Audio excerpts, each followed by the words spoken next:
Welcome to the Learning Pines YouTube. We hope this video helps. You begin by confirming the Tr7 is plugged in and the water supply is open. This avoids interruptions. Next, load garments evenly so the drum can agitate properly. Once done, close the lid.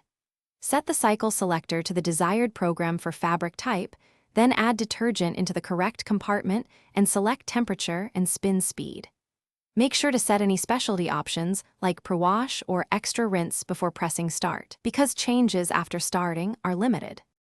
Once the machine is loaded and detergent added, choose a cycle that matches fabric weight and soil level.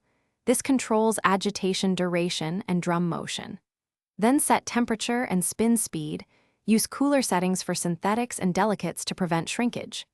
Next, adjust soil level and enable extra rinse if you have heavy stains or sensitive skin. These extend run time but improve cleaning. You should observe the display for estimated time and confirm door lock and water inlet indicators. When the cycle ends, do not force the lid.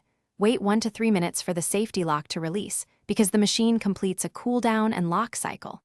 Then open and remove clothes promptly to reduce wrinkles and odors. Leave the door ajar to air the drum. If the washer fails to drain or spin, first check the pump filter and clear lint or coins, then inspect the drain hose for kinks or clogs. This solves most stop and drain issues quickly. Thanks for watching. Consider subscribing if we helped you.